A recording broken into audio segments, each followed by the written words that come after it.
Ya, kita akan mulai. Oke, kita hari ini belajar tentang makna penting dalam kaitan pertumbuhan iman Kristen ya. Jadi dalam nama Tuhan Yesus, nah kita akan belajar teologi nama. Jadi teologi nama itu pengertian pemakaian nama, dan kita akan bahas sedikit dalam perjanjian lama. Jadi makna penting kalimat pemakaian khususnya dalam formula dalam nama Tuhan Yesus yang merupakan juga dalam nama Tuhan ya, Yahweh. Kita akan belajar ini dan kita mohon pertolongan Tuhan. Mari kita berdoa ya. Mari kita sama-sama mohon pertolongan Roh Kudus. Kami bersyukur di hadapan-Mu Tuhan. Kami juga bersyukur di hadapan Bapa yang penuh dengan kekuatan belas kasihan yang terus menjaga kami dalam segala area dan perjalanan hidup kami. Baik di dalam saat-saat kami tidak mengerti apa yang kami pikirkan, saat-saat kami mengalami begitu banyak rintangan, hambatan, serta keinginan-keinginan yang melebihi daripada yang kami minta kepada Tuhan, dan juga hal-hal yang mungkin di luar pemikiran serta di luar daripada yang Tuhan inginkan. Tapi Tuhan begitu baik, sehingga Tuhan memberikan kami satu jalur dan satu doa yang harus di dalam satu nama, supaya kami semua bisa diluruskan, supaya kami bisa berjalan di jalan yang betul-betul dalam jalurnya kehendak Tuhan, dan di dalam nama Tuhan Yesus, dalam nama Tuhan, dan di dalam nama Bapa dan Roh Kudus lah kami bisa mengalami begitu banyak hal-hal yang buat kami akhirnya kembali kepada kehendak Tuhan dan menetap dalam kebenaran firman Tuhan. Walaupun kami seringkali juga jatuh bangun dalam iman kami, dalam pertumbuhan kasih kami, serta lingkungan, dan juga dalam persekutuan antar sesama saudara dalam iman. Terima kasih Bapak, berkatilah setiap kami, dan kami serahkan hati kami, Tuhan didik kami, dan Tuhan berikan kami satu hati yang bisa mengerti dan menaati serta melakukannya. Di dalam nama Tuhan Yesus kami serahkan doa kami ini. Amin. Oke, kita membaca Yohanes pasal yang ke-14 ya. Yohanes pasal 14. Ayat 13 sampai 14. Yohanes pasal 14 ayat 13.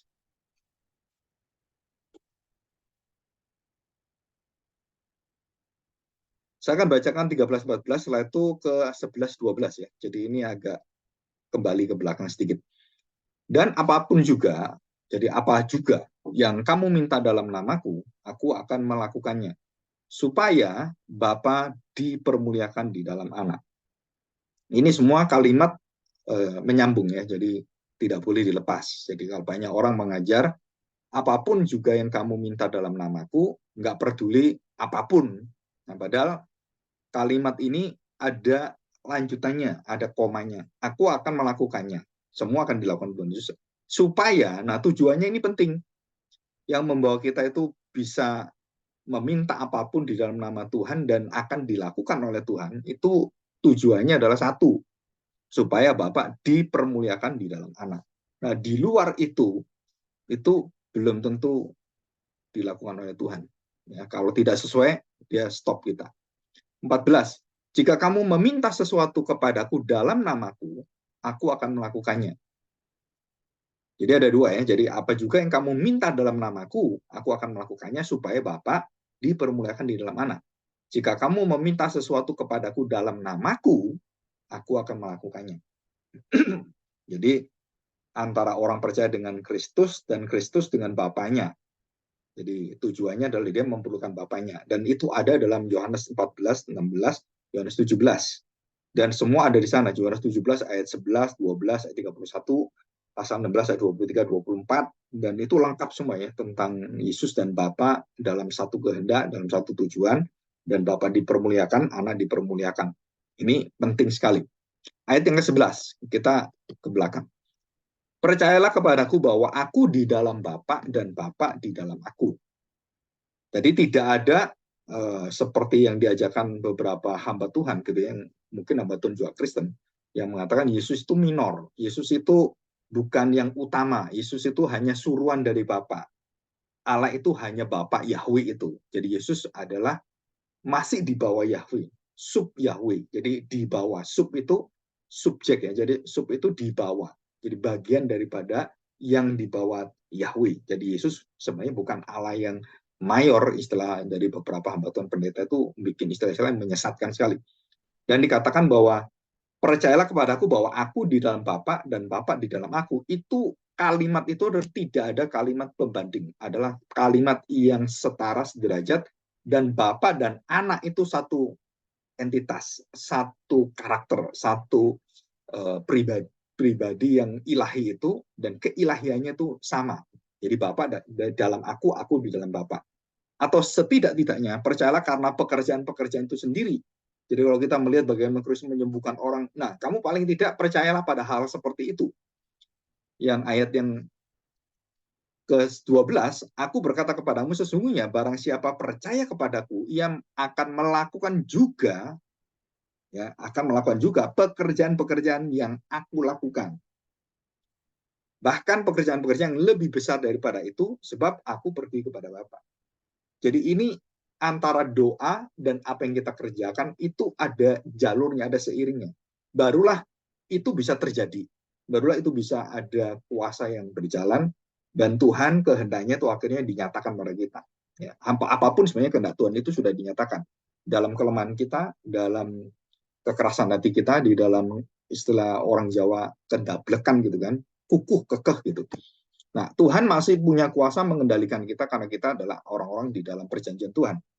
Baik itu kelemahan-kelemahan dari Abraham yang akhirnya dia jatuh dalam penipuan, kelemahan daripada Ishak juga sama, Yakub juga sama, terus kemudian Musa serta beberapa seperti beberapa tokoh-tokoh Alkitab, raja-raja juga sama, Daud dan Salomo juga jatuh dalam dosa yang sangat besar sekali. Tapi Tuhan memberikan penyertaan, Tuhan memberikan janjinya, jadi Tuhan memberikan penjagaannya, dan Tuhan memberikan hati yang bisa dilembutkan, hati yang bisa dibukakan oleh Tuhan. Oke, nah dari sini kita melihat bahwa hubungan Kristus dengan Bapa, Anak dan Bapa itu adalah hubungan yang tidak ada pembandingan, tidak ada hierarki, tidak ada istilahnya yang lebih rendah dan lebih tinggi. Dan hampir semua waktu Yesus mengatakan Bapa di dalam aku di dalam Bapa, itu adalah kesetaraan dalam keilahian, kealahan, ketuhanan, dan tidak ada perbedaan. Dan itu menyatakan satu jati diri ya. Nah, oke. Kenapa Tuhan Yesus mengatakan kamu harus berdoa di dalam namaku? Ya, waktu Musa ditanya siapa sebenarnya orang, kalau tanya pada saya, bangsa tanya pada saya, yang ketemu kamu itu Allah itu siapa sebenarnya? Nah, Musa nanya pada Tuhan. Nah, inilah konsep pertama waktu Musa bertemu dengan Tuhan dalam Keluaran pasal 3 dan selanjutnya. Maka Tuhan menyatakan aku adalah aku. Ya. Dan kita tidak membahas bahasa Ibrani secara detail, yang itu ada kelas sendiri, ada waktu sendiri. Dan dia mengatakan aku adalah aku, yang disebut sebagai Yahweh. Ya, jadi Yahweh itu adalah Yah dan Yasa. Yasa itu Yosua, Yehosua. Allah adalah hidupku, keselamatanku, dan nyawaku. Itu artinya gitu. Jadi nafasku itu Yahweh, Yahweh gitu. Nah, arti dasarnya adalah hidup yang mati dan hidup. Jadi Hawa keluar dan Hawa masuk. Itu arti dasar dari kata Ibrani Yahweh ya. Jadi Yod, Vav, terus kemudian He, dan Yod lagi Yahweh. Nah, kita tahu bahwa nama itu memiliki satu arti yang menunjukkan pada identitas. Identitas. Jadi kalau ditanya, ini anaknya siapa sih? Ini rumahnya siapa sih? Ini KTP siapa? Dan semua dalam hidup kita itu ada kepemilikan. Ada kaitan dari mana dan siapa yang ada dan di belakang semua itu. Jadi kalau kita lihat alam semesta besar ini, kan nggak mungkin terjadi sendiri. Berarti ada yang menciptakan. Nah, itu akhirnya konsep pencipta. Jadi nama Allah itu berkaitan dengan banyak hal, penciptaan, penghiburan, kekuatan, kemahatauan, kemahakudusan, itu berkaitan semua. Jadi nama Allah nanti, nama Allah itu dikaitkan dengan, wah kalau Allah itu betul-betul Allah yang kuasa, itu Adonai. Ya. Allah yang betul-betul memiliki satu kehidupan yang menyediakan, Allah Yehova Yireh. Nah, seperti itu. Dan semua itu berkaitan dengan beberapa karakter-karakter atribut yang Allah miliki semua di situ. Jadi kalau kita melihat kenapa kita harus mengerti arti nama, karena Allah itu memiliki nama yang tidak ada dan tidak mungkin bisa dijelaskan oleh manusia. Jadi nama Allah yang menjelaskan itu adalah Allah sendiri. Nama Allah menjelaskan ya Allah sendiri. Jadi nama Allah, siapa yang bisa menyebutkan nama Allah? Ya Allah sendiri. Jadi tidak ada satu manusia yang bisa mengatakan, oh nama Allah itu ini, oh Allah itu seperti ini, begini, begini, begini. Setelah itu kita hanya sebagai orang-orang yang menerima wahyu umum, kita mengungkapkan Allah yang wahyu umum, itu Allah seperti semua orang memiliki sama. Tapi nama yang ada berkaitan dengan pribadi kita, berkaitan dengan keselamatan kita, keterikatan kita dalam hidup yang selamanya dengan Tuhan. Nah itu hanya orang tertentu. Tuhan memilih Tuhan memilih Abraham, Tuhan memilih 12 suku Israel. Itu artinya bahwa identitas Allah itu dinyatakan pada orang-orang tertentu, baik pribadi, sekelompok orang, atau sekarang ini dalam umat Tuhan, umat Kristen yang mengikuti Kristus. Nah, itu diberi identitas bahwa orang-orang ini adalah miliknya Tuhan. Jadi seperti binatang yang kepemilikannya itu selalu dicap dengan nama, singkatan nama dari siapa? Dari pemiliknya. Sapi, kerbau, kambing, domba itu diberi seperti cap gitu kan, yang dari panas dan dinyos seperti itu. Nah itu langsung tahu, ini punyanya AW, oh punya Agung Bisana, oh JK Yusuf Kala gitu kan, oh ini JKW Jokowi gitu. Jadi setiap binatang itu ada kepemilikannya, ada nama yang mewakili dalam tubuhnya, walaupun itu singkatan atau simbol-simbol di situ. Nah, nama yang paling banyak yang dipakai dalam Alkitab Perjanjian Lama itu adalah Yehova atau Yahweh. Karena Yahweh nggak perlu dikatakan, mereka menggantikan Yehova. Kemudian Yehova masih terlalu tinggi, terlalu kudus, mereka kemudian Adonai. Dan waktu pertama kali dipakai di dalam kebudayaan Israel itu mereka memakai Elohim, ya, El itu, Elohim. Nah, surah Yahweh itu Yehova dengan seluruh varian Yehova itu lebih kurang sudah ditulis dalam penelitian dictionary Perjanjian Lama gitu ya, dalam arti etimologinya, arti semua katanya itu ada sekitar 6.828 kali, Elohim 2.500 kali, Adonai berapa ratus kali, berapa ribu kali, itu ada semua, data-datanya ada semua. Dan itu ada dalam kitab NIDNTT ya. Jadi itu ada satu kamus dictionary yang dalam Perjanjian Lama itu ada berapa puluh jilid gitu kan. Nah itu semua menjelaskan itu. Jadi ini supaya kita tahu bahwa Allah itu memiliki nama, dan waktu Musa tanya, siapa sebenarnya namamu? Tuhan menyatakan, namaku adalah ya aku sendiri. Jadi aku berada dalam diriku sendiri, aku adalah aku, dan tidak ada yang seperti aku selain aku. Nah itu artinya bahwa Allah itu adalah Allah yang tidak bisa jelaskan apapun, dan dia yang bisa menjelaskan diri sendiri. Jadi nama Allah menyatakan bahwa Allah adalah yang berbeda dengan semua manusia. Manusia bisa diberi nama oleh Tuhan.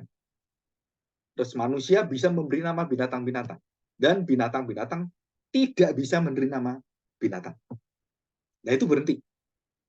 Apa bedanya manusia dengan binatang? Adalah memberi nama. Binatang nggak bisa memberi nama. Mau sehebat apapun binatang itu, mereka nggak bisa memberi nama. Mereka mengenal anaknya. Mereka tahu bapaknya, ibunya. Tapi mereka tidak memiliki nama. Manusia bisa memberi nama binatang. Binatang nggak bisa memberi nama binatang itu sendiri. Atau anaknya, dia ngasih nama. Oh, kamu anjing ya. Oh, namanya kamu adalah Ciko. Nah, ya kan? Kamu namanya Keko, gitu kan? Saudara nggak bisa. Kenapa? Karena nama itu berkaitan dengan satu dalam tubuh manusia yang bisa menyebut dan punya bahasa, punya tata bahasa, punya intonasi, itu kemudian bisa dimengerti, dan itu jauh lebih luas karena binatang-binatang tidak memiliki suara seperti kita. Jadi identitas dengan nama, dengan pujian, dengan penyembahan, itu berkaitan dengan keistimewaan Tuhan menciptakan manusia, dan manusia bisa menyapa Tuhan, memuji Tuhan dengan nama yang ada, karena Tuhan memberikan manusia kekuatan bisa menerima identitas Allah dalam hal apa, dan dia bisa memuji Allah dan menyatakan nama Allah karena manusia memiliki vocal cord. Jadi kita bisa berhubungan dengan orang karena kita punya bahasa, dan bahasa ini diciptakan oleh Tuhan dalam tubuh kita, ada di tenggorokan kita di sini yang dinamakan vocal cord. Jadi nama, suara, bentuk fisiknya vocal cord dalam organ kita, dan itu dipakai Tuhan untuk menyatakan dan memberi pengetahuan kepada kita tentang siapa Dia, termasuk dalam pujian. Dalam pujian itu kalau kita memuji Tuhan, kita nggak mungkin memuji Tuhan cuma gini-gini doang. Harus ada suara, harus ada makna, harus ada nama, dan harus ada satu lantunan yang indah, karena dia punya melodi, punya ritme, dan manusia diberi oleh Tuhan, dan Tuhan senang manusia memuji dia dengan segala sesuatu yang sudah Tuhan anugerahkan, dan kita pakai semuanya. Jadi saya nggak setuju di dalam satu gereja itu melarang pemakaian alat musik. Alat musik, semuanya drum dilarang gitu kan, gitar nggak boleh, dan yang boleh cuma organ, piano gitu kan. Soalnya itu tidak sesuai dengan apa yang Tuhan ciptakan pada manusia. Segala sesuatu, apapun, itu memuji Tuhan. Bahkan semesta alam, pohon-pohon itu pun menari-nari dan memuji Tuhan, bertepuk tangan untuk Tuhan. Itu ada dalam kitab Mazmur. Bahkan binatang-binatang itu juga memuji Tuhan. Dan setiap binatang yang keluar malam hari, pagi hari, menyambut sinar matahari, waktu terbit atau menyambut matahari, dan menutup waktu kita malam, itu semua binatang diciptakan Tuhan untuk memuji Tuhan. Dan kita harus tahu, bahkan benda-benda pohon-pohon pun bisa dipakai dan menyatakan memuji Tuhan. Jadi saya secara natural gitu ya, secara alamiah, kita semua boleh memuji Tuhan dengan apa? Dengan kapasitas, talenta, dan skill, dan semua yang Tuhan berikan pada kita, kata anugerahkan, kita bisa bawa pada Tuhan. Saya memuji Tuhan, boleh nggak saya pakai biola? Boleh. Boleh pakai gitar? Boleh. Dan semua diperbolehkan. Cuman, ada cumannya. Semua diperbolehkan itu bukan berarti ngawur, nggak teratur. Semua harus diatur dan dengan baik. Jadi tidak ada masalah dengan alat musik apapun, tidak ada masalah dengan irama, dan beberapa hal yang penting itu, baik irama Afrika. Kalau kita lihat Afrika kalau menyembah Tuhan itu joget-joget kan. Kenapa? Karena budaya mereka menjoget.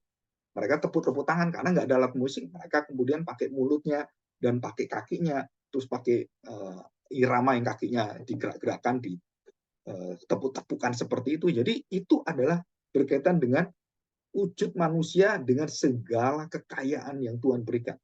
Jadi di Afrika memuja gini, di daerah yang bukan Afrika, di daerah yang di kota begini, ada pakai alat musik, ada begini. Dan seluruh dunia itu, dan seluruh manusia dari segala macam budaya bahasa, itu punya hak memakai semuanya untuk memuji Tuhan, memuliakan Tuhan. Jadi kita nggak bisa punya satu larangan seperti yang Tuhan nggak larang gitu. Nah itu hati-hati, kita harus hati-hati. Jadi kita bukan berdebat soal boleh nggak pakai alat musik, bukan itu. Berdebatnya adalah hati kita, apakah kita menyembah dalam roh dan kebenaran, bukan pada alat musiknya yang dipertentangkan. Ya. Oke, jadi Yahweh itu adalah satu pengakuan Tuhan sendiri. Dia menyatakan siapakah dirinya, dan bukan malaikat yang lain, bukan siapa-siapa. Ya. Rahasia nama Allah, Bapa, Anak, dan Roh Kudus, itu yang hanya bisa menjelaskan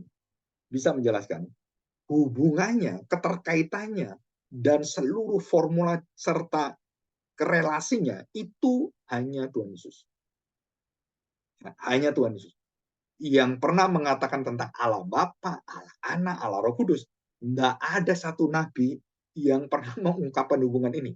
Di dalam perjanjian lama ada semua, tentang Bapa, tentang Kristus, tentang Roh Kudus ada.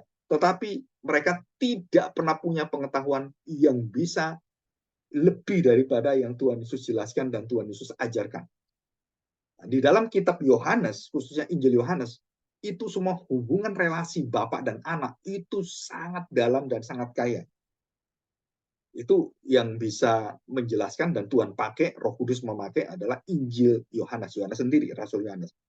Karena dia mendapatkan satu kekhususan yang mengungkapkan hubungan Bapa, Anak, dan Roh Kudus itu adalah Yohanes. Dan juga Yohanes satu-satunya rasul yang menyatakan betapa dalamnya pengertian arti kasih, khususnya agape itu. Nah, itu Injil Yohanes. Jadi setiap Injil itu memiliki ciri khas yang tidak dimiliki Injil yang lain, bukan berarti yang Injil nggak sempurna, bukan. Tapi ini adalah saling melengkapi kesempurnaan dari Tuhan. Di situ, termasuk penggunaan tentang nama Allah, kerajaan surga, Di dalam Matius itu kerajaan surga. Di dalam Lukas banyak memakai kerajaan Allah. Kenapa Lukas pakai kerajaan Allah? Karena Lukas berbicara dengan dunia luar. Kenapa ini pakai kerajaan surga?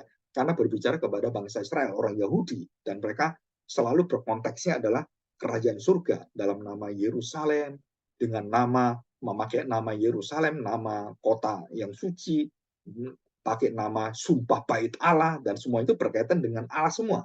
Ya, jadi kita nggak boleh sembarangan memakai ini. Jadi rahasia yang paling besar yang pernah dibuktikan dan juga diajarkan itu adalah melalui Tuhan Yesus sendiri. Dan kepada siapa Tuhan Yesus mengajarkan? Pertama-tama adalah kepada murid-muridnya, dan setelah itu kepada pengikutnya yang lain. Jadi mulai dari 12 rasul itu, dan secara khusus 12 rasul itu yang paling dekat dengan Tuhan, itu 3 rasul yang sangat istimewa. Dari 3 rasul, 12 kemudian menjadi 70 orang, 70 orang menjadi lebih daripada puncaknya adalah 3.000 orang, dan 3.000 menjadi puluhan ribu orang dan menjadi gereja Tuhan. Nah, itu pengetahuan itu oral ya, secara verbal dari para rasul diajarkan pada murid-murid yang lain, murid-murid yang lain diajarkan pada gereja-gereja baru, dan gereja-gereja baru mendirikan gereja, pengajarannya sama dari rasul-rasul. Karena begitu besar dan begitu banyak ajaran Tuhan Yesus, dan tidak semua gereja bisa menampung ajaran Tuhan dan mengingatkan serta mencatat itu semua, maka gereja-gereja itu harus mengumpulkan bukti-bukti ajaran-ajaran Tuhan Yesus dan siapakah nama Yahweh semuanya. Itu kemudian Tuhan memakai Injil, Tuhan memakai suratan-suratan. Nah, itu di dalam pembentukan Alkitab ya. Kita bisa belajar itu. Jadi secara eksklusif, pertama kali Yesus mengungkapkan Bapa dengan dirinya, anak itu menjadi satu. Itu dalam inklusif dalam apa? Dalam lingkup ruang murid-murid saja. Rahasia-rahasia besar itu selalu dengan murid-murid.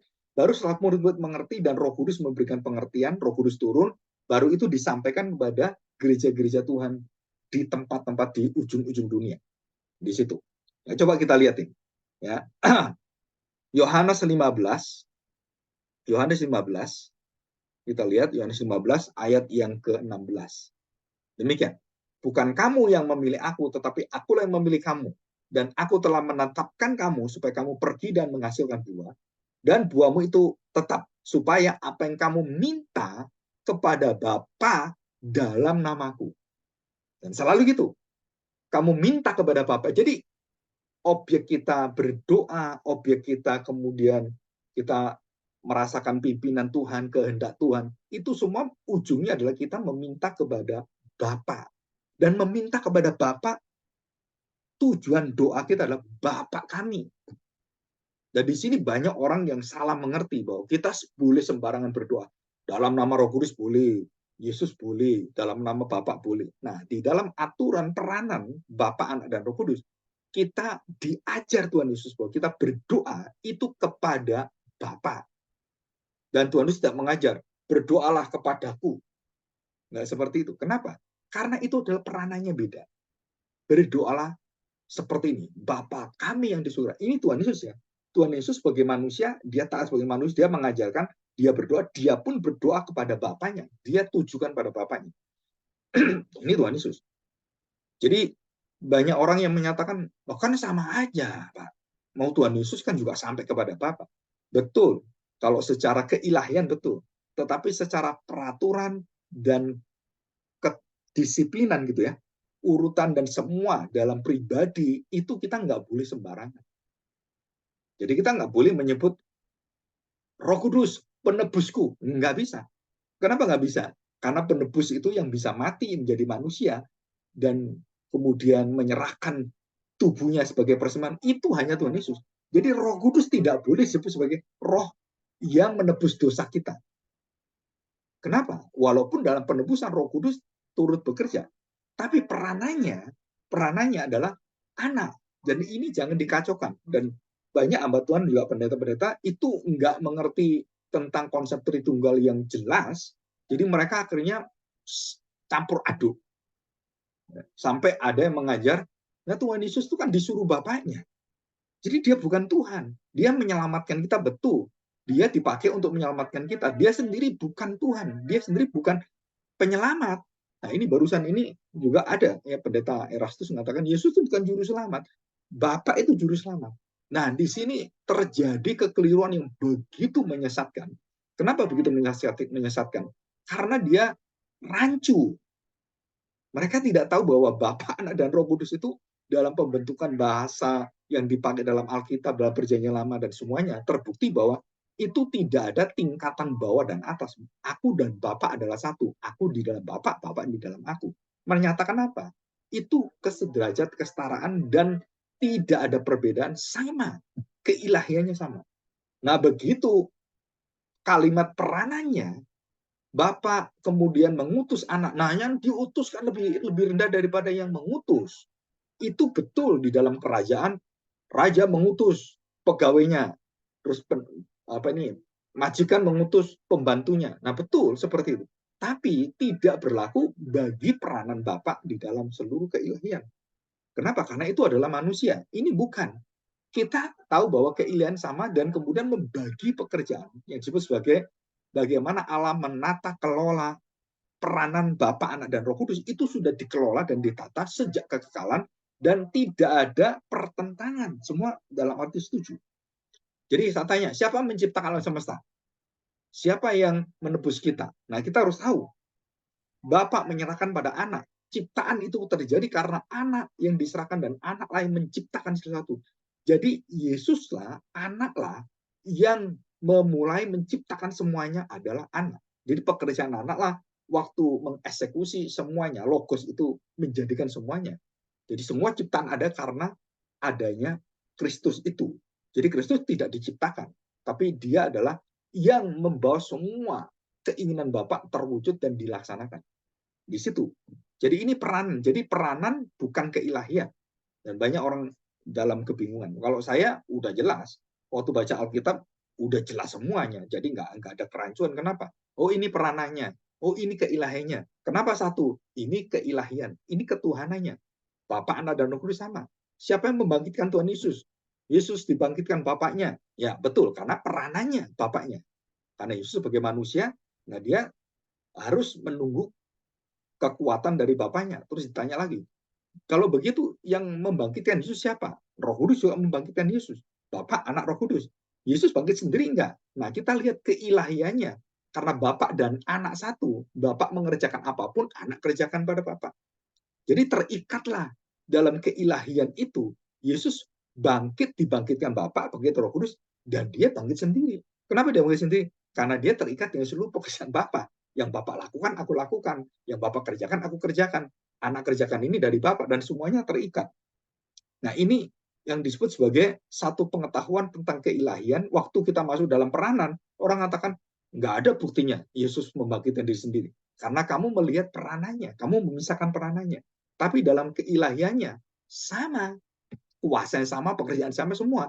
Siapa menciptakan dunia? Bapa. Siapa menciptakan dunia? Roh Kudus. Tapi yang berperan menebus, menciptakan dunia, yang mati di kayu salib, itu anak. Jadi ini nggak boleh kita rancu. Dalam nama siapa, perannya apa, saudara kita harus jelas. Ya, oke. Nah, di dalam Perjanjian Lama, nama Yahweh itu sakral, ya, dan harus digantikan. Jadi kita nggak boleh sembarangan. Nama itu mengandung satu identitas, satu jati diri, menjelaskan diri siapa. Nah, begitu orang mengatakan Yahweh, saudara mungkin kita nggak bisa merasakan nama itu begitu kuasa dan ajaibnya. Mungkin kita nggak pernah tahu seperti bangsa Israel. Kita nggak pernah mengalami bagaimana waktu Allah turun di Gunung Sinai dan semesta alam itu bisa bergetar dan gemuruh yang luar biasa. Sampai semua orang-orang ketakutan dan mereka takut mati dan mereka takut binasa. Dan mereka mengatakan pada Musa, udahlah kamu aja menghadap. Kami rasanya mati kalau ketemu dengan Tuhan. Jadi kamu yang dipanggil Tuhan, ya kamu aja. Nah, saudara, ini satu susunan yang ada dalam ibadah semua sama. Kenapa sama? Kita tahu bahwa Musa punya kelemahan, Harun punya kelemahan, bahkan kena kusta, Miriam punya kelemahan. Tetapi yang dipimpin dan dijadikan oleh Tuhan, dan sudah ditetapkan oleh Tuhan, saudara-saudara nggak bisa lawan. Jadi tanya begini, Harun jatuh dalam dosa, dia tidak kehilangan keimamannya. Musa jatuh dalam hatinya jatuh, kemudian dalam emosinya. Tuhan tidak menurunkan Musa memimpin bangsa Israel. Cuman ada resikonya apa? Dia tidak boleh masuk tanah Kanaan. Itu aja. Tapi dia sebagai pemimpin, Daud jatuh dalam dosa. Salomo jatuh dalam dosa. Semua jabatan dia itu tidak terpengaruh karena Tuhan yang mengangkat. Dan itu adalah dalam nama Tuhan. Kuasa Tuhan. Bagaimana menjagai orang-orang dipilih dan diangkat oleh Tuhan. Itu semua adalah kekuatan spiritual. Dan banyak orang sulit melihat ini ya. Kalau kita sebagai orang biasa, kaum awam, agak sulit. Tapi itu ada dan susunan itu. Jadi kalau kita lihat ekonomi dalam tata aturan bangsa Israel, baik itu imam, baik itu raja, baik itu nabi-nabi, dan juga di dalam gereja, itu sama, nggak ada bedanya. Dalam arti spiritual. Dan semua itu Tuhan yang jagai semua. Nah, yang kedua, ya, kita waktu menyebut nama, kita menerima satu akses. Jadi gitu ya, seperti kunci. Mau masuk rumah ini. Nah, kamu harus punya nama, namanya siapa? Kamu harus punya password, passwordnya apa gitu. Saya mau masuk program ini, nggak bisa, ini dikunci. Nah, saya harus tahu, saya bisa masuk itu pakai password apa. Nah, istilahnya adalah pakai nama apa. Saya bisa tembus ke sana. Nah, Tuhan Yesus mengatakan dalam Yohanes 14 ayat 6, akulah jalan, akulah kebenaran, akulah kehidupan. Jadi satu-satunya jalan, satu-satunya, dan bukan salah satunya jalan. Nah, ini nanti ada kelas apologetika. Nanti murid-murid saya minta bikin satu video membuktikan bahwa jalan menuju Roma dengan jalan Allah memberikan Kristus itu bedanya apa. Dan banyak orang katakan, yang penting ke Tuhan semua, jalan banyak menuju Roma, jalan pendek, jalan panjang, jalan lebar, yang sempit. Kenapa Tuhan katakan hanya jalan satu jalan, hanya jalan yang sempit, bukan jalan yang lebar, dan hanya di dalam Kristus, dan tidak ada nama lain. Dan Kisah 4 ayat 12 katakan, tidak ada nama lain yang di bawah kolong langit ini yang bisa menyelamatkan, hanya Tuhan Yesus Kristus. Nah, itu satu eksklusivitas yang sangat-sangat dijunjung di dalam iman kita, dan itu tidak boleh digantikan. Kenapa? Karena berkaitan dengan nama. Jadi tidak mungkin kita bisa masuk tanpa adanya jaminan nama Tuhan Yesus. Dan termasuk bangsa Israel juga. Jadi nama Tuhan bukan kalau kita kan seringkali begini. Jadi egois kita, itu kemudian keinginan kita di dalam hidup kita gitu kan. Terus kemudian kita mengubah semua. Jadi yang penting saya bisa menerima Tuhan, bisa saya cari Tuhan itu bukan cari nama yang bermakna dan penyembahan saya, tapi saya mencari Tuhan untuk kebutuhan saya, untuk tanda petik gitu kan, keinginan saya. Saudara-saudara nggak akan bisa ketemu Tuhan. Banyak orang menjadi orang Kristen dan kemudian ujungnya dia meninggalkan Tuhan karena dia tidak ketemu Tuhan, dia ketemu dengan kebutuhan-kebutuhan hidupnya. Dengan kemurahan Tuhan, kadang-kadang orang-orang Kristen yang masih anak-anak itu disediakan, ditolong orang gereja, mendapat pekerjaan dan semuanya. Tuhan masih tolong mereka. Tetapi tujuannya adalah semua itu mengenal dia. Mengenal dia. Jadi gereja itu mengajar supaya dia mengenal nama Tuhan, mengenal siapa Tuhan, siapakah Allah. Nah, itu harus tahu nama Yesus itu apa, dan dia siapa sebenarnya, dan mengapa kita harus mengerti Yesus itu adalah satu-satunya jalan, bukan salah satu jalan. Jadi ini adalah satu kekuatan gitu ya. Nah, nama itu bisa menjadi akses pintu masuk dan juga bisa menjadi rejection, menjadi penolakan. Jadi orang yang kita bawa dalam nama Tuhan Yesus gitu kan, kita masuk ke hidup kekekalan. Bapak mengatakan nama anak yang bisa menembus seluruh daripada kerajaan Allah, kerajaan kekal. Tapi saudara, waktu kita membawa nama Kristus, ada yang menolaknya, ada yang menentangnya. Dalam nama Tuhan Yesus, ada menentang apa? Yaitu yang anti Yesus, anti Kristus, anti Injil, anti kebenaran. Waktu diberitahukan, mereka menolak. Jadi tidak semua kita bisa akses. Yang tidak bisa diakses adalah mereka yang punya hati tidak memiliki Allah di sana, tidak memiliki iman yang bisa datang pada Tuhan. Nah, di situ dilarang digunakan bertentangan dengan kehendak kudusnya. Jadi orang-orang yang tidak kudus tidak bisa menerima kekudusan Tuhan. Orang-orang dalam kegelapan nggak bisa menerima terang.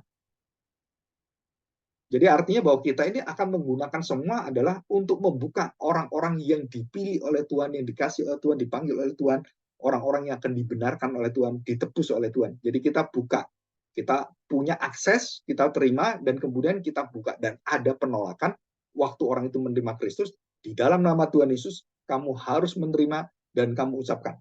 Ya, jadi orang tanya saya, Pak, bagaimana tahu seorang anak kecil menerima Tuhan Yesus? Itu beberapa kali saya sering ditanya. Kalau dewasa kan dia ngerti gitu. Anak kecil gimana cara? Anaknya mana? Oh iya Pak, ini. Terus umur kira-kira SD ya, kelas 5. Saya tanya, kamu tahu Tuhan Yesus? Tahu. Siapa Tuhan Yesus? Tuhan saya. Selain Tuhan itu apa? Dia juru selamat saya. Selain juru selamat apa? Tuhan Yesus itu siapa gitu kan? Nah, dia mengatakan dia adalah Tuhan saya satu-satunya, raja saya. Bagaimana dengan Yesus dengan Bapa? Gitu kan? Nah, mungkin lebih dalam lagi. Dan kemudian saya tanya, kamu percaya dia? Percaya. Kamu sungguh-sungguh mau taat pada dia? Iya, saya taat dia. Kamu tidak ada pengaruh dengan siapapun, kamu percaya dari diri sendiri? Iya. Saya mengatakan, kamu diselamatkan. Dari pengakuan imanmu, mulutmu mengaku dan kamu mengiyakan. Itu adalah bukti bahwa kamu sudah menerima hidup kekal. Ya, walaupun secara mutlak ya, kita nggak bisa mengatakan, oh anak ini pasti masuk surga. Karena dia mengalami perjalanan dalam hidup imannya. Dan Alkitab hanya mengatakan, jika kamu mengaku aku dalam namaku dan di depan manusia, maka Bapa akan mengakui kamu di depan, anak mengaku kamu di depan Bapa. Nah itu ada. Jadi kita memakai apa yang diajarkan Alkitab di dalam namaku, di dalam diri Tuhan Yesus, kita diselamatkan, kita mendapatkan pengakuan, dan Yesus akan mengaku kita jika kita mengakui dia. Dalam nama dia, dia mengakui bahwa kamu adalah anak saya, karena kamu mengakui aku dalam namaku, di dalam keselamatan, dan Bapak mengakuinya di hadapan anak, di hadapan Bapak, dan Bapak menerima itu. Sebagai apa? Sebagai bagian pekerjaan sempurna dari Kristus. Jadi membawa semua orang percaya untuk menerima hidup yang kekal dari Bapa, karena dia yang membuka pintu masuknya itu. Jadi ini sebagai pengakuan, nama itu sebagai pengakuan dan sebagai arti dia tunduk kepada nama itu. Jadi kalau kita pergi gitu ya, terus ada undangan. Semua undangan itu yang mengundang berarti orang yang memberikan hak masuk. Jadi saya punya teman kawin, terus kemudian ini ya datang undangan. Dan di undangan itu ada nama saya mungkin dengan keluarga, dengan istri gitu kan, nama saya. Dan yang mengundang di situ ada yang kawin, keluarganya. Jadi saya bawa undangan ini. Saya bisa masuk, kenapa? Karena saya bawa undangan dan nama saya ada di sana, dan nama yang undang ada di sana. Sama dengan pesta perjanjian surgawi, sama. Kamu diundang oleh yang mengundang adalah Bapak Surgawi, dan dalam karya anak, kamu mendapatkan pintu masuk undangan ini, dan kemudian kamu bersama dengan keluarga masuk ke sana, dan waktu kita masuk, semua itu dibuka oleh Tuhan. Kenapa? Karena ada namanya. Namamu ada, nama pengundang ada, dan baru kamu bisa masuk. Maka Tuhan mengatakan bahwa namamu tercatat dalam kitab kehidupan. Sebelum kamu lahir, sebelum dunia ada, kamu sudah dipilih oleh Tuhan. Nama itu mengandung apa? Mengandung pengetahuan yang jauh melampaui pengetahuan kita. Jadi kalau kita percaya Tuhan yang menyelamatkan kita, dari kapan Tuhan menyelamatkan kita? Dari ketetapan yang kekal. Sebelum saya lahir, sebelum saya diberi nama, sebelum saya dewasa, sebelum saya bisa mengaku, Bapak sudah menetapkan, dan di dalam kitab kehidupan, nama kita sudah ada di sana. Jadi bukan begini, ini kitab kehidupan. Ya. Terus tunggu orang percaya. Menyebut, saya percaya dalam nama Tuhan Yesus. Nah, betul tanggal berapa? Dicatat oleh Tuhan. Oh, Senin, jam 12 siang ketemu. Dan dia mengaku, lebih 12 menit. Terus 11 detik. Dan ini kamu baru ditulis. Dalam kitab kehidupan ditulis, nama Agung Wibisana, nama. Yaitu Natalana, nama lagi, Rohana, ditulis. Nah, saudara, Allah bukan seperti itu. Allah bukan menunggu apa yang terjadi, baru dia tuliskan. Itu bukan Allah. Itu adalah manusia yang serba terbatas. Allah tidak. Semua yang terjadi sudah dituliskan. Nah, ini yang disebut sebagai, ya itulah Allah. Itulah keilahian. Jadi banyak orang sulit menerima kedaulatan Tuhan, penetapan Allah. Kenapa?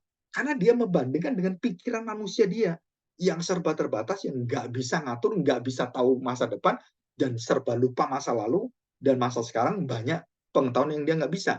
Tapi Allah sempurna. Yang lalu, yang akan datang, sekarang, dia satu, pengetahuan itu kekal sempurna.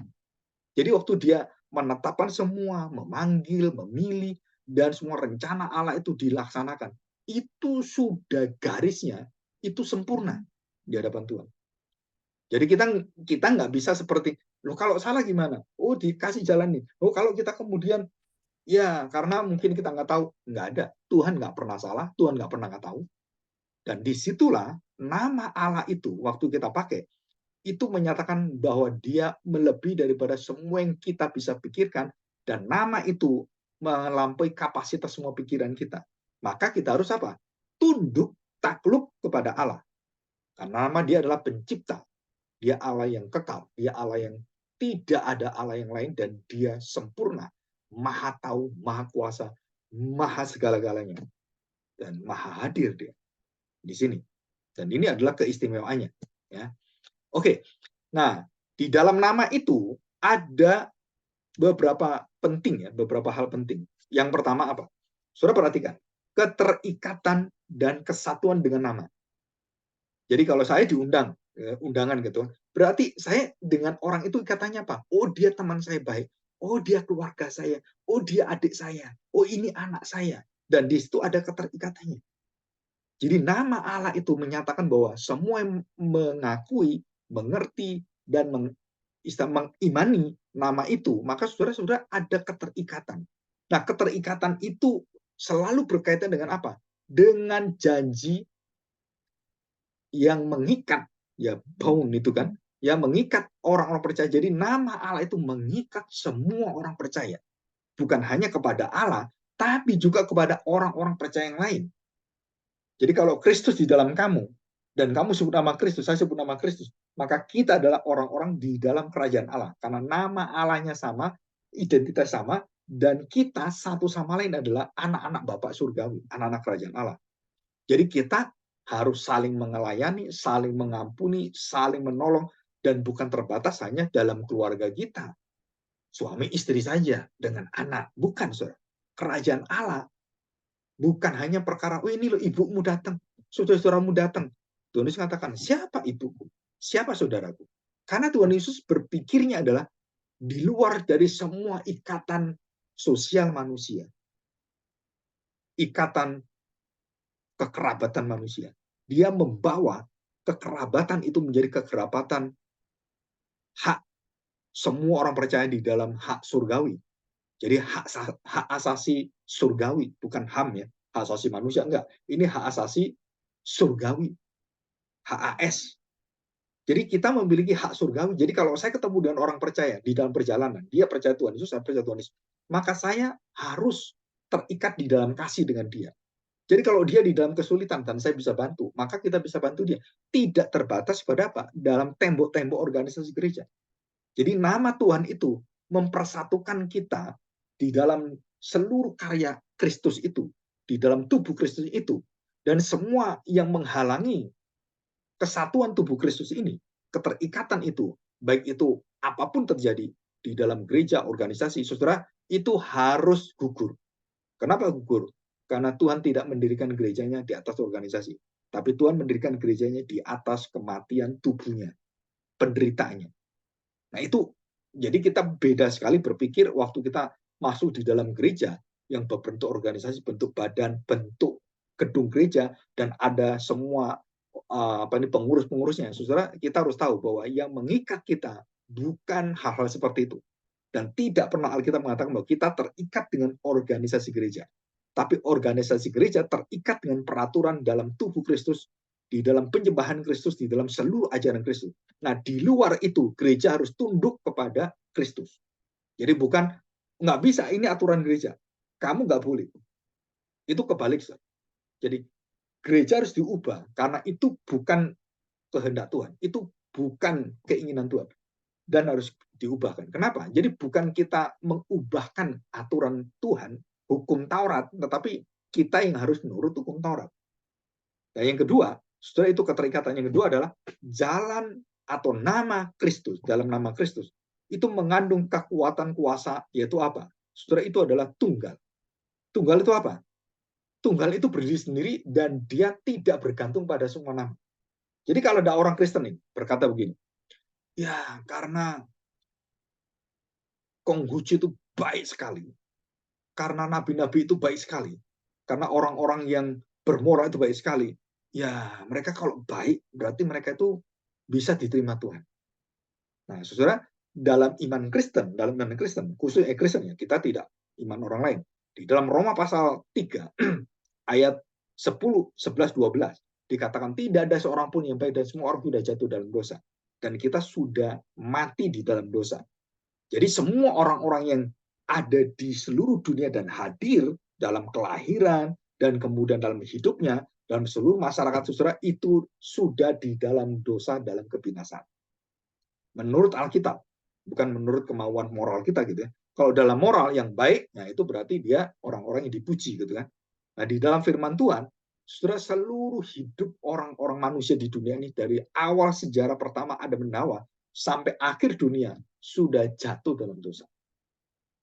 Dan itu menyatakan apa? Hanya ada satu jalan yang bisa menolong manusia. Bukan manusia membangun jalan. Jadi manusia bangun jalan, kamu bangun jalan, ayo kita mencari Tuhan. Bangsa ini memang jalan, cari Tuhan, cari Tuhan. Akhirnya mereka mendirikan apa? Ilah-ilah, berhala-berhala. Jadi setiap budaya itu, setiap suku-suku bangsa yang ada di dalam seluruh yang ada di dunia ini, yang mungkin ratusan ribu suku bangsa, mereka memiliki penyembahan masing-masing. Mereka mencari jalan kepada Tuhan.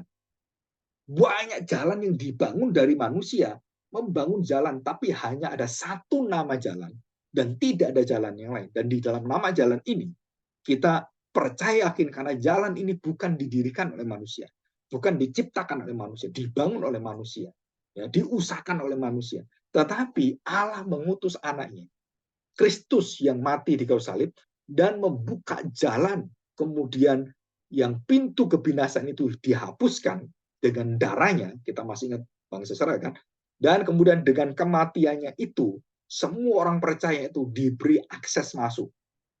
Di dalam nama siapa? Di dalam nama Kristus yang mati di kayu salib dan bangkit dan mengalahkan maut dan menaklukkan dosa dan mematahkan seluruh belenggu dosa.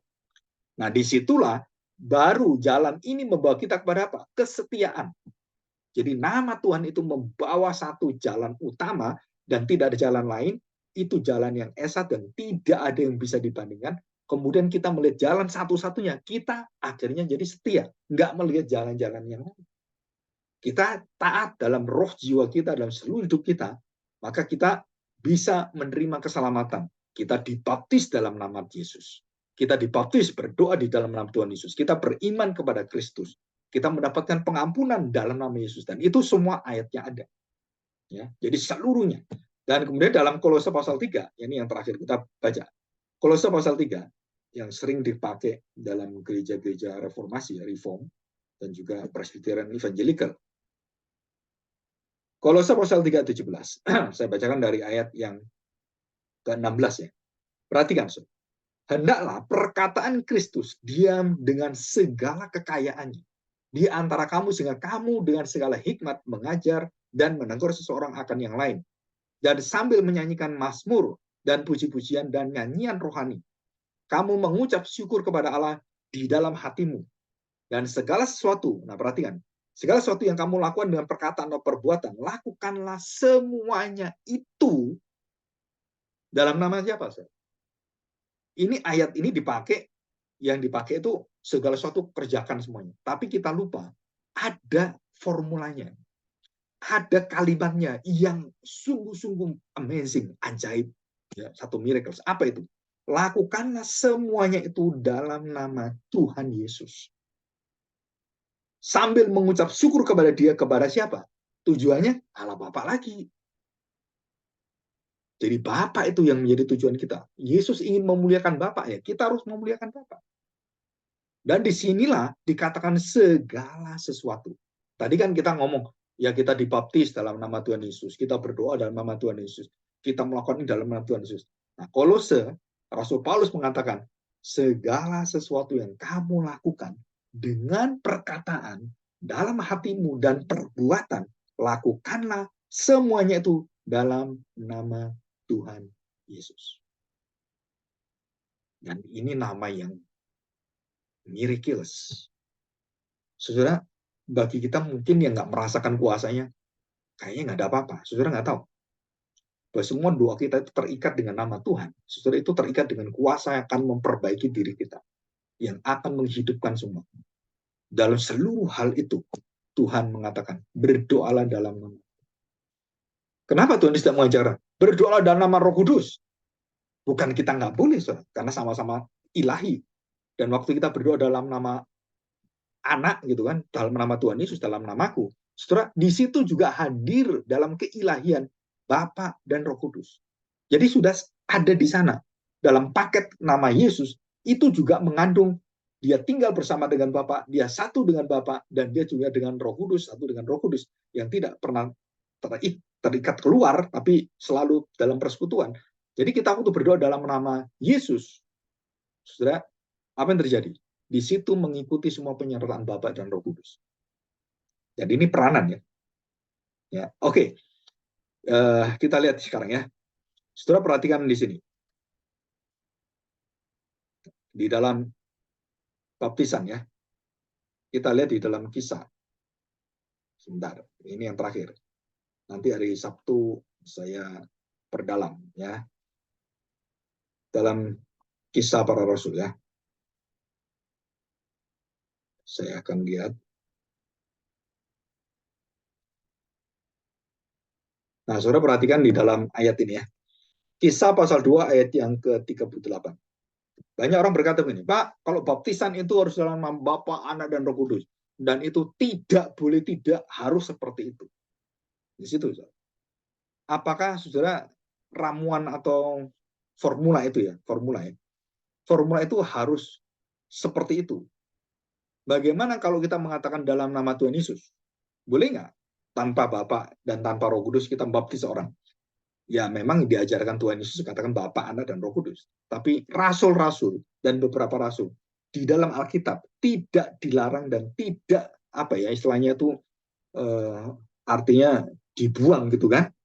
Ini ada dalam Kisah pasal 2 ayat 38 39 ya. Jadi demikian. Perhatikan. Jawab Petrus kepada mereka, bertobatlah, hendaklah kamu masing-masing memberi dirimu dibaptis dalam nama Yesus Kristus untuk pengampunan dosamu, maka kamu akan menerima karunia Roh Kudus. Jadi dibaptis dalam nama siapa? Tuhan Yesus. Ada Bapa, Anak, Roh Kudus? Enggak ada. Sah enggak? Sah. Karena ini Alkitab. Ini Petrus. Ya, Petrus ini yang melakukan. Jadi Petrus juga bisa dalam nama Tuhan Yesus dan dalam nama Tuhan Yesus itu juga sudah mewakili Bapa dan Roh Kudus. Itu artinya begini. Jadi nama itu, saudara kalau kita menyebut nama Tuhan Yesus, itu semua entitas Allah, seluruh pribadi Allah, itu terikat dalam Kristus.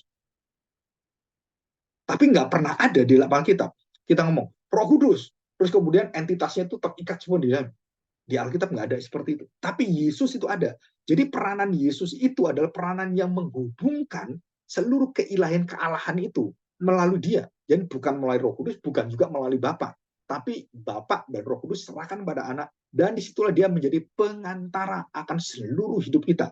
Bukan hanya pengantara perjanjian baru, bukan hanya pengantara kita menjadi orang yang akan dibenarkan dari orang berdosa akhirnya berdamai dengan Allah sebagai perantara. Bukan. Ini perantara dalam segala akses masuk ke dalam hubungan Bapa dan Roh Kudus harus di dalam anak. Nah itu ya. Jadi kita harus sungguh-sungguh tahu ini. Ya, sebab bagi kamulah dikatakan janji itu dan bagi anak-anakmu lah, bagi orang-orang masih jauh yaitu sebanyak yang akan dipanggil oleh Tuhan Allah kita. Ya, oke, kita bersyukur hari ini sampai di sini. Kalau ada pertanyaan, saudara bisa tanyakan kepada saya.